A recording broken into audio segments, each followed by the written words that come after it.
Here are some ideas as to what will be good and easy to play to get an easy and good victory at the start of 11th edition of Warhammer 40,000. The meta is emerging in players' minds. We get a fun time to try out lots of things and see what works, and then when we see what works, we counter it in other people's armies. Bearing in mind that the rules are a barely working mess, finding that your army is simple to play may be the fun part. So this video covers what I think will be strong at the start of 11th edition, and I will explain why, the tactics, the opportunities, and the rules that support such a meta. This maybe changes in a month after Games Workshop throws more rules in the fire to fuel the patch-o-matic machine. Patent pending. Maybe the meta lasts until December, but Games Workshop is going to change points every month until the end of September. We playtest the game and find things that no amount of playtesting from Games Workshop could find. How much playtesting did you do, Games Workshop? No amount of playtesting. I see. I'm twisting their words in a way you may find humorous. Even if points change on specific units, like, the non-emissary went up in points, a wider meta like it will continue in the Tyranids faction and other factions. Even if the points of Orc Boys is crazy high.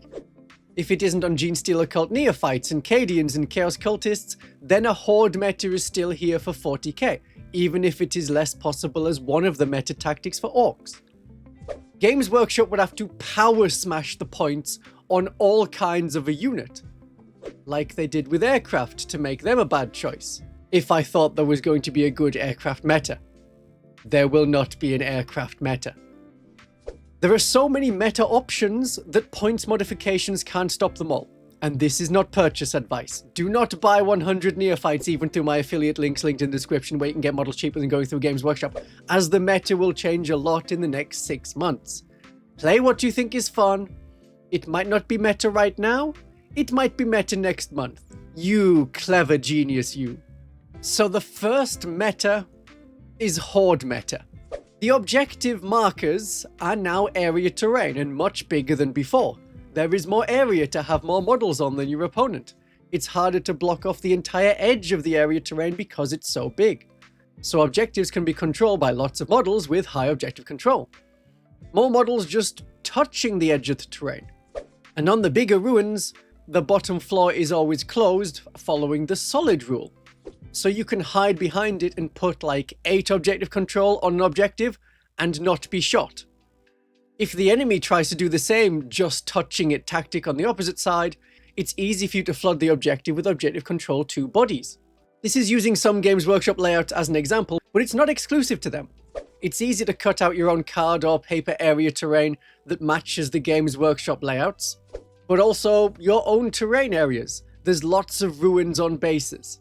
The whole area is the area terrain and the edge of the objective. Hordes will be harder to kill from shooting. Enemies are -1 ballistic skill when we are in cover. While their own probably low ballistic skill will also be affected, they are not usually the units that try and kill their enemies. Hordes of Orc Boys in certain detachments and hordes of Black Templars excluded. But points are going to be coming down on big units because the extent to which they can string out is now limited to 9 inches. Flamers will still hurt. The next meta, an infiltrate meta. It will depend on your force disposition. Take and hold doesn't necessarily want to infiltrate. If you're fighting against Purge the Foe, you may not want to infiltrate so much. But if you can start up the board and you are hidden, then you can start completing actions on objectives. That can net a lot of early game points. The pure strain Genestealers of the Genestealer cult will set traps, and then we kill the enemy after they take back the objectives. That's a disruption mission. But when we're doing actions, it's disruption missions, it's priority asset missions, it's recon missions. If you have a lot of infiltrate and you have one of these dispositions, they'll work very well together. Or you go with Purge the Foe and you kill things. And that helps the combat meta. Getting the Purge the Foe disposition and then having the units to get the killing is a great combination. Destroying the enemy units is something you want to do anyway. Now you get extra victory points for doing it. And it's a full reward feedback. You stop the enemy doing their thing as they have fewer units to do it. Their units are distracted with fighting yours and also performing actions. Your army is focused on their destruction. And the more you do that, the more points you score and the fewer the enemy can score. You may not want to do this via shooting, but close combat. It's easy to hide and prepare in turn 1. There are lots of hiding spots where you can be hidden. You're not going to shoot if you're a combat army. There are hidey-hole pockets of terrain. There's a big central ruin to hide behind in almost all cases. Though it's a long way to cross, if you have advance and charge, if you have a high movement value and then charge, it mitigates that. While staying behind it prevents them being shot, unless the enemy is in the terrain. If you don't shoot, you can't be shot over 15 inches. So Khorne Demons, Aberrants, Repentia, they're not known for firing guns. And I think the Khorne Berserkers and the Repentia Superior can forego shooting their bolt pistols for a bit to get that bonus. Then you go in and slaughter the Horde on the objective. The wall blocking exploit doesn't work anymore, where the enemy was an inch and a bit away from the outside of the wall, so you couldn't be against the wall and in engagement range. In 10th edition, you would have to go all the way around the wall to make a 10-inch charge, even though you're 5 inches away. With engagement range being 2 inches, and as long as your distance as the crow flies on your charge roll is enough to reach the enemy, you just need to end within 2 inches engagement range, as 2-inch engagement range is what 11th edition is. It is easier to get units into combat. That's with combat infantry. Combat monsters can also do really well. They can hide with the obscuring rule behind area terrain. They can move through the larger open spaces of the terrain areas. They can pass over the... You can move through the large open gaps of the terrain areas. They can pass over the light terrain features. It seems like massive, full length of the area terrain blocking walls are discouraged by Games Workshop. Your monsters can get around the board much better. Even more so if it's a big flying monster. Fly up and over anything by reducing your maximum movement by 2 inches. Instead of moving up to 14 inches, go up to 12 inches as you take to the skies. Combat monsters are pretty big, go even bigger. Tall boys, Titanic Knights. If you touch area terrain, you can see into it and all the way through its obscuring area. Knight models are big enough to see over most terrain and into all the area terrain around. That's a lot of shooting available just by touching this one area on the right. And at the same time, better shooting if done close up. If you're within 12 inches, any towering unit gets plunging fire. Orc Stompers can put out a lot of shots and be more accurate. That's scary. Armies of shooting walkers can do really good gun shooting. And if they're also combat monsters, see above. No, you can't see the script. See before, the bit before I said this. Listen to that again where I talk about big combat beasties and moving through terrain really easily. Now, about frustrating the opponent with rules. Anything that could give -1 to hit at range is going to be great, because that will stack with the benefit of cover, which is -1 to the enemy ballistic skill. One modifies the characteristic, one modifies the hit roll. If the enemy was hitting on a 3+, now they're hitting on a 5+. In 10th edition, if you were -1 to hit and had the benefit of cover, then a hit on a 4+, hit on a 5+, and then lost a point of armor penetration. In 11th edition, they hit on a 6+, which is far less likely a chance of getting killed by a bullet than a potentially modified save. 3+ save armies like Sisters couldn't benefit from the benefit of cover against AP0 attacks in 10th edition. So anything that causes -1 to hit from shooting, like the Genestealer Cult Magos, don't roll a 1, and it'll work. The Army of Faith's Blinding Radiance stratagem, and more so if that -1 to hit also applies in combat against a combat meta, like the Chaos Space Marine Sorcerer's ability does, and Junith Erewhita, who also gives you more command points. Meta, take units that give you more command points. While you can still discard one of your randomly drawn secondary missions to gain a command point at the end of your turn, you are probably better off keeping them to score later in the game. Units like Genestealer Cult Acolytes, Gretchen, Junith Erewhita, they give you that bonus command point, and you can keep the secondary and score it at your convenience. Units that work around Battle Shock will get better, both causing it and removing it. While there are many stratagems that cause Battle Shock tests in certain circumstances, oh, I killed your friends and now I'm going to eat them. Scared yet? You've got to make that condition work. That's Kroot Grizzly Feast. but units that have an ability that cause battle shock and units that remove battle shock are better. In 10th edition, causing battle shock to your enemy in your turn was mild. They can't use stratagems in the fight phase, and I can score this objective if I had a secondary mission that completes at the end of the turn and we were fighting on an objective and otherwise your objective control would be higher than mine. Then the enemy would auto-recover at the start of the turn. Well, no more. They must pass a battle shock test to recover in their command phase. So if I caused a battle shock test in my turn 2, that could leave the enemy unit battle shocked until the start of their turn 4. It's more devastating against low leadership units than ever before. Leadership really means something now. As the value of the ability to cause battle shock goes up, so does the ability to remove battle shock from units. The Genestealer Cult Magos, again.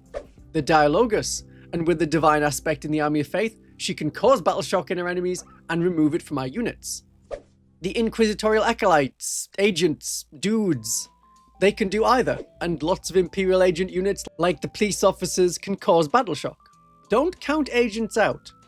They have Infiltrate, they're a mass horde infantry with high objective control, and battle shock mechanics to use extensively.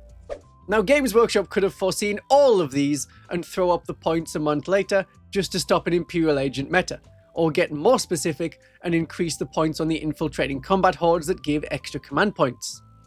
Infiltrating combat hordes, yeah, that's Genestealer Cult. Well, if the points are high, at least you won't need 200 models to play the game. That's good.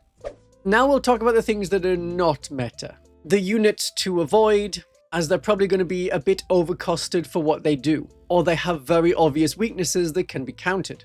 Long-range shooting.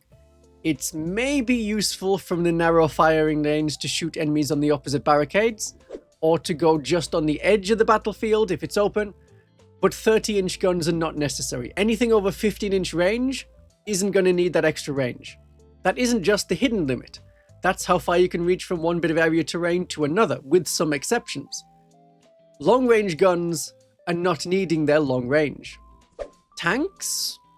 They can sort of move around more, but they're going to be gun things. It's rare to have a combat tank. Khorne excluded. Because you don't have a lot of great deployment options. The monolith goes in the square hole. It's very predictable. You go where the light terrain is. The enemy can set up anti-tank weapons opposite the yellow light terrain, and even if they have to deploy their whole army before you've deployed half of yours, they know where the anti-tank guns go because they know where your tanks will deploy if they want to have a chance of being useful in the battle. Fight first is not going to be as useful. In 10th edition, the enemy charged you and you had fight first, so you fought first. Now when the enemy charges you, they get fight first. Their fight first goes before your fight first. You are dead. So you need lots of fight first in your army to make the enemy think. And then they won't charge more than one fight first unit in your army. Maybe. Depends on the circumstances and situation you can put them in. There is still some use of fight first. If you're fight first on a unit that can surge, like Metamorphs with a Locus, get shot, surge move, then you'll get to fight before the enemy, assuming there's no one else nearby that's going to countercharge your fight first unit. By just charging. Not using counteroffensive stratagem. It's the enemy's turn. They do a normal charge. Having one fight first unit can scupper you. If there is an ongoing combat, and then the enemy charges your fight first unit, they will fight with their charger, then the remnants of your fight first unit have to fight back. Then it alternates back to the active player for one of their non-fight first units. So if you didn't have that fight first unit, you could have chosen your unit in the ongoing fight after the enemy charging unit attacked. So 1, 2, 3, 4 is how it was. If not for this fight first unit on the right, it could have been 1, 2, 3, 4. Like, we can still make that happen, but with the counter-offensive stratagem, but that costs 2 command points. Indirect fire is worse. Basilisk getting all their bonuses was the meta at the start of 10th edition for Imperial Guard. Bonuses to hit, ignore penalties to hit, reroll hit rolls of 1. Mostly because their 1 index detachment focused so much around remaining stationary. Now, without a spotter unit, the artillery hits on a 6 with no rerolls. It can be a 4+, but you need a unit to spot, and you have to remain stationary. Hopefully the Exorcist points cost keep going down. Surge moves are middling, a little bit better, a little bit worse. A surge only has to end within 2 inches of the enemy instead of 1 inch before you're in engagement range. That's a little bit better. But the fight order is against it, generally. You surge in the opponent's turn most of the time, so they are the active player. They can choose a unit that doesn't have fight first to fight. This is assuming they made no charges and you didn't have fight first units. The unit you surged into will be chosen to fight before your surging unit. In 10th edition you surged, and as the non-active player, you got to pick a unit to fight before your opponent did in the non-fight first step. So it depends what you are and what you surge into. Big berserker possessed monsters will be fine, squishy Gene Stealer Cult Metamorphs less so, unless they have that fight first Locust leader. The meta will change quickly at the start of 11th edition, but this is what I think you should lean into, / avoid, / consider at the start of the edition. The rules are going to change. They have to, because many factions don't work right now. Here are the changes to the Adeptus Roritas and the Gene Stealer Cult, at least the changes from 10th edition to 11th edition. Those two especially are the factions I can help you the most with. Those are the ones I can advise on, so that you, my darlings and viewers, can have a great day of 40k.